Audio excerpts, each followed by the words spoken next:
For decades, Graceland has stood as a monument to rock and roll royalty, a pilgrimage site where millions have paid homage to Elvis Presley. But following Lisa Marie Presley's unexpected death in January 2023, this American landmark faced an unprecedented threat that few could have imagined. In 1957, a 22-year-old Elvis purchased Graceland for $102,500, transforming it into a reflection of his larger-than-life personality. The Jungle Room, with its green shag carpeting, the striking black and yellow TV room, and the meditation garden each tell a story about the man who changed music forever. But Graceland was more than just a showcase. It was a home where Elvis retreated from fame, raised his daughter Lisa Marie, and where, on August 16, 1977, he passed away at just 42. After Elvis's death, the estate faced mounting maintenance costs and taxes. His former wife, Priscilla Presley, made the pivotal decision to open Graceland to the public in 1982. The gamble paid off spectacularly. By the 1990s, Graceland was earning over $15 million annually, becoming America's second most visited private residence after the White House. Lisa Marie took control of her inheritance when she turned 25 in 1993. While she sold 85% of Elvis Presley Enterprises in 2005 to address mounting debts, she maintained ownership of the mansion itself, ensuring her father's home remained in family hands. Despite Graceland's success, Lisa Marie's finances were often troubled. In 2018, she sued her former business manager, claiming he had squandered over $100 million of her inheritance. Court documents revealed she was approximately $16 million in debt. Throughout these struggles, Lisa Marie remained emotionally connected to Graceland, visiting regularly and personally curating exhibits. To her, it wasn't just property. It was her childhood home and a piece of American cultural history. On January 12, 2023, Lisa Marie Presley suffered a cardiac arrest and passed away at age 54. Ownership of Graceland transferred to her eldest daughter, Riley Keough, the 33-year-old actress known for roles in Mad Max: Fury Road and Daisy Jones and the Six. Just months later, a shocking development emerged that threatened the very foundation of the Presley legacy. In spring 2023, a legal notice appeared in a Memphis newspaper that stunned Presley fans worldwide. It claimed Graceland was scheduled for foreclosure auction due to an alleged $3.8 million loan default left unpaid by Lisa Marie. The document stated that a company called Nosani Investments had provided Lisa Marie with a loan using Graceland as collateral. Riley Keough immediately challenged the claim in court, asserting that no such loan had ever existed and that her mother's signature appeared to be forged. The court granted a temporary restraining order while investigations proceeded. Forensic document examiners confirmed that Lisa Marie's signatures were indeed forgeries.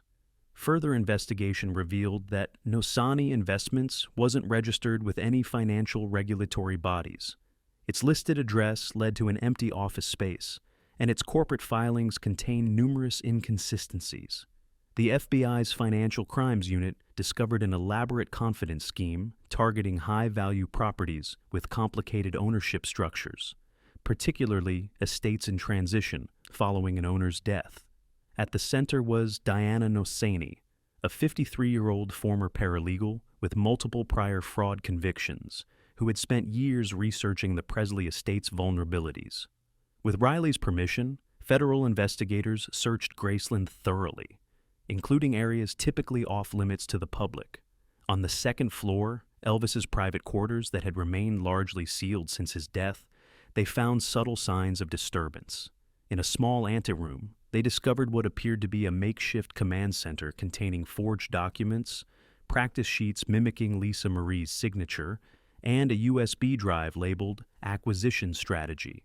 This outlined a plan to create a paper trail of falsified debt, wait for a vulnerable moment, then force a quick foreclosure sale. Security footage analysis suggested the perpetrators had gained access during renovation, work conducted shortly before Lisa Marie's death, possibly posing as contractors. The investigation accelerated when federal agents tracked financial transactions linked to Nosani Investments.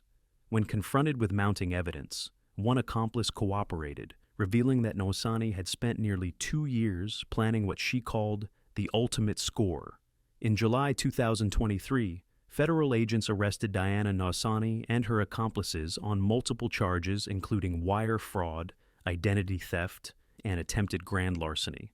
News of the attempted fraud triggered an outpouring of support for Riley and the Presley legacy. Hundreds gathered outside Graceland's gates in solidarity.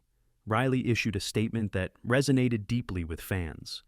"Graceland isn't just real estate. It's my family's heart and soul, the place where my grandfather lived, my mother grew up, and where they both rest eternally. I'm committed to protecting it not just for our family, but for everyone who finds meaning in my grandfather's legacy." In the aftermath, Riley implemented comprehensive security upgrades at Graceland. The estate's legal team restructured ownership documentation, creating additional layers of protection against future fraudulent claims. In October 2023, Diana Nosani accepted a plea deal, receiving a 12-year federal prison sentence. Today, Graceland continues welcoming hundreds of thousands of visitors annually. Under Riley's stewardship, the estate has launched new exhibits celebrating Elvis's continuing influence on music and culture. She also established the Lisa Marie Presley Memorial Foundation, supporting arts education and addiction recovery programs, causes important to her mother. The attempted fraud, rather than diminishing Graceland's significance, has reinforced its importance as a cultural landmark. It serves as a reminder of how fragile historical legacies can be and how vigilantly they must be protected. As the sun sets over Memphis, casting long shadows across Graceland's famous gates, visitors still arrive by the busload. They come to see the home of Elvis Presley, but experience something more profound: a family's unwavering commitment to preserving not just a house, but a pivotal chapter in America's cultural story. What do you think about the importance of preserving cultural landmarks like Graceland? Share your thoughts in the comments below.